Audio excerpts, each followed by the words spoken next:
Hello all, welcome back.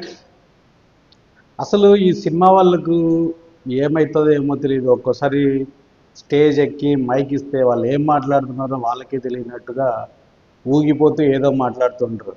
అసలు మనం వచ్చిన ఫంక్షన్ ఏంది, మనం మాట్లాడాల్సింది ఏంది, సబ్జెక్ట్ ఏంది, దేని గురించి మనం లిమిట్ చేసుకోవాలి మన అత్యుత్సాహాన్ని, ఇవేవి పరిగణలోకి తీసుకోకుండా మైక్ ఉంది కదా నా ఇష్టం వచ్చింది వాగుతాను అంటే కుదరదు.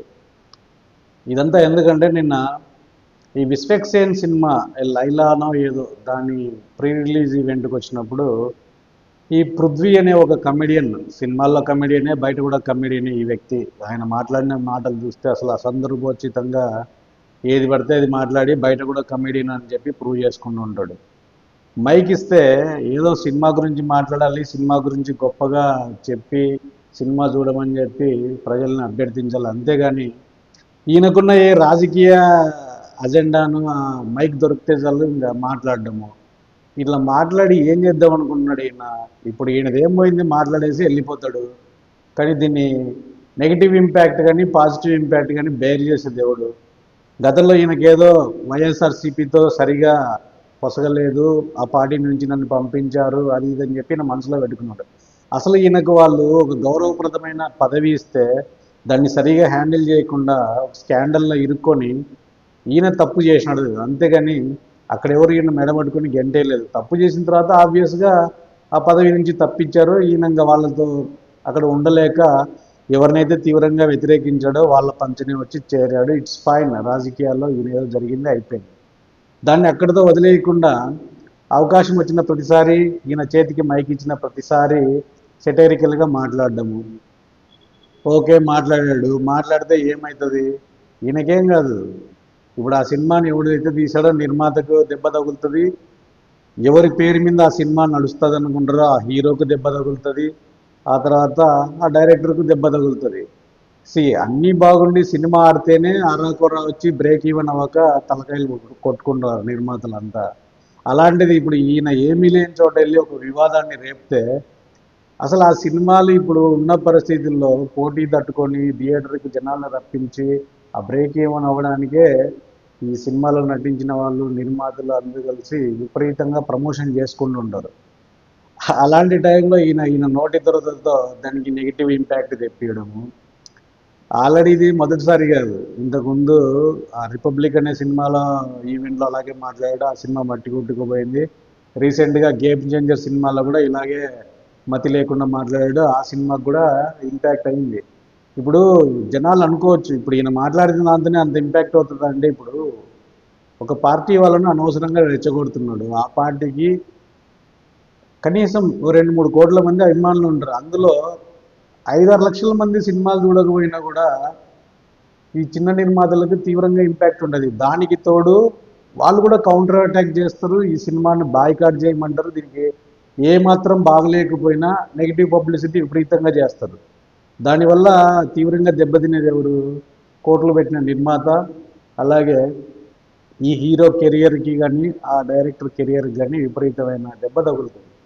గేమ్ చేంజర్ సినిమాకు ఎంత దెబ్బ తగిలిందో తెలుసు. ఆ ఈవెంట్లో పవన్ కళ్యాణ్, ఈ పృథ్వీ అనే వ్యక్తి కామెడీ చేసినారు అవతలి పార్టీ వాళ్ళని. ఆ సినిమా ఏ మాత్రము బాగాలేదని టాక్ బయటికి వస్తేనే ఇంకా సోషల్ మీడియాలో కానీ లేకపోతే బయట విపరీతంగా నెగిటివ్ పబ్లిసిటీతో ట్రెండ్ చేశారు. దానికి వచ్చే అరాకొర ఓపెనింగ్స్ కానీ లేకపోతే డబ్బులు కానీ రాకుండా పోయాయి. లక్కీగా ఆ నిర్మాతకి ఇంకొక సినిమా ఆడబట్టి బయటపడ్డాడు. కానీ ఇప్పుడు ఈ లైలా అనే చిత్ర నిర్మాత వీళ్ళంతా చిన్న నిర్మాతలు. ఇలాంటి నిర్మాతల దగ్గర వాళ్ళకు వచ్చే ప్రతి రూపాయి కౌంట్ అవుతుంది. ఇప్పుడు ఆ సినిమా బ్రేక్ ఇన్ కావడానికి ఒక 5 కోట్లు 10 కోట్లు రావాలంటే ఇప్పుడు ఈయన చేసే డ్యామేజ్ వల్ల ఆల్రెడీ ట్రెండింగ్ స్టార్ట్ అయింది బాయ్కాట్ దిస్ మూవీ అని చెప్పి. అందులో కనీసం ఒక 5-6 లక్షలు 10 లక్షల మంది చూడకుండా పోతే నిర్మాత ఖచ్చితంగా 2-3 కోట్ల నష్టం వస్తుంది. అట్ ది సేమ్ టైం వాళ్ళు నెగిటివ్ పబ్లిసిటీ స్టార్ట్ చేస్తే న్యూట్రల్గా ఉండే జనాలు కూడా కొంతమంది చూడకుండా దాన్ని వదిలేస్తారు. ఈ విధంగా ఈయన ఈ మతిలేని మాటలు మాట్లాడడం వల్ల ఆ నిర్మాతకి, ఆ హీరోకి, ఆ డైరెక్టర్కి చాలా ఇంపాక్ట్ ఉంటుంది. అసలు ఈ వ్యక్తిని వీళ్ళు ఎందుకు ప్రమోషన్స్కి తెచ్చి మైక్ ఇచ్చి స్టేజ్ పైన ఎక్కిస్తారో తెలియదు.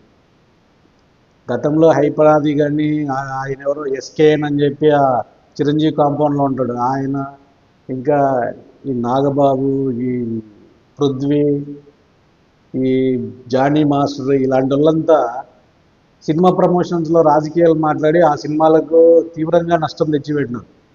ఆ తర్వాత తెలిసింది ఇన్ రియాలిటీ ఎంత దెబ్బ కొట్టారో తెలిసింది. హిట్ అయితే సినిమా పర్లేదు, నిర్మాత హీరో ఏదో ఒక విధంగా గట్టెక్కుతారు. సినిమా ఏ మాత్రం బాగాలేదనే టాక్ వచ్చినా కూడా ఈ నెగిటివ్ పబ్లిసిటీ దాన్ని పతాక స్థాయికి తీసుకెళ్తుంది, మొత్తం డ్యామేజ్ చేస్తుంది. కాబట్టి నేను చెప్పేది ఒకటే, మీరు ఏదైనా సినిమాలకు ప్రమోషన్లకు వస్తే సినిమాలు మాట్లాడుకోండి, లేదు రాజకీయాలు మాట్లాడుకోవాలంటే మీరు సపరేట్గా ప్రెస్ మీట్ పెట్టుకోండి, మీ రాజకీయ అజెండాను అంతా అక్కడ తెలియపరచండి. అంతేగాని ఇంకెవరో డబ్బులు పెడితే ఆ ఈవెంట్కి వెళ్ళి అక్కడికి వెళ్ళి మీ నోటి దురద తీర్చుకొని ఆ నిర్మాతను హీరోను డ్యామేజ్ చేయడం ఎంతవరకు సబు? లేదా నిర్మాత కూడా ఫిక్స్ అయిపోతే yes I made a movie with some political agenda, then I'm ready to pay any cost అని మీరు డిసైడ్ అయితే ఇలాంటి వాళ్ళని ఎంకరేజ్ చేయండి, స్టేజ్ పైకి తెచ్చి మాట్లాడియండి, అప్పుడు కరెక్ట్గా ఉంటుంది. అంతేగాని మేము సినిమా అందరి కోసం తీసాము, ఎంటర్టైన్మెంట్ కోసం తీసాము, this is for one and all అన్నప్పుడు మీరు ఇలాంటి పనికిమాలను స్టేజ్ పైకి రప్పించి సినిమాకు డ్యామేజ్ చేసుకోవద్దు. That's what I want to convey. ఇప్పుడు ఈయన చేసిన డ్యామేజ్కి సోషల్ మీడియాలో విపరీతంగా ట్రెండ్ అవుతుంది, బాయ్కాట్ లైలా మూవీ అని చెప్పి 25,000 30,000 ట్వీట్లు చేశారు. ఇంకా ఫేస్బుక్లో వీటన్ని చోట్ల కూడా ట్రై చేస్తున్నారు. ఈ డ్యామేజ్ని ఇప్పుడు పూడ్చుకోవడానికి ఆ నిర్మాత హీరో కలిసి ప్రెస్ మీట్ పెట్టేసి, సారీ మాకు ఇలాంటి ఉద్దేశాలు లేవు, ఆయన ఏం మాట్లాడాడో మాకు తెలియదు, ఆ టైంలో మేము ఇంటికి వెళ్ళిన తర్వాత మాకు ఈ వార్త తెలిసింది, ఒకవేళ ఆయన ఇలా మాట్లాడతారని తెలిస్తే మేము అసలు ఆయనకు మైక్ ఇచ్చేటోళ్ళం కాదు, ఒకవేళ ఆయన మాట్లాడేటప్పుడు వినిన్నా కూడా ఆ మైక్ మేము లాగేసుకునే వాళ్ళం అని చెప్పి వాళ్ళు ఇప్పుడు సర్ది చెప్పుకోవాల్సి వస్తుంది.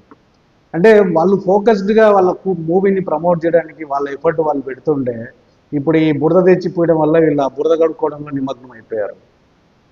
ఎన్నో కోట్లు పెట్టి కెరీర్ బిల్డ్ చేసుకోవాలని ఉన్న వాళ్ళు ఇలాంటి వాళ్ళ చిల్లర క్యాండిడేట్ల వల్ల ఇలా లేనిపోని విషయాల్లో ఇరుక్కొని దానికి సర్ది చెప్పుకొని క్షమాపణలు చెప్పుకొని అసలు ఎందుకు తెచ్చుకోవాలి ఇదంతా? అందుకే చెప్తున్నా, ఇలాంటి పనికిమాలంలోకి ఎవరైనా కూడా స్టేజ్ మీద ఎక్కేటప్పుడు ముందే జాగ్రత్తగా చెప్పండి, అన్నెసరీ విషయాల గురించి మాట్లాడద్దు, just stay focused on this movie and the related aspects. ఇవి చెప్పి ఇలాంటి మైక్ లేదు, మాకు మైక్ ఇస్తే కంట్రోల్ ఉండదు, ఇంకా మేము ఏం మాట్లాడుతాడో మాకే తెలియదు అన్నప్పుడు అసలు ఇలాంటి వాళ్ళని మీరు స్టేజ్ పైకే పిలవద్దు, పిలిచి డ్యామేజ్ తెచ్చుకోవద్దు. అది నేను చెప్పాలనుకున్నది. Thank you.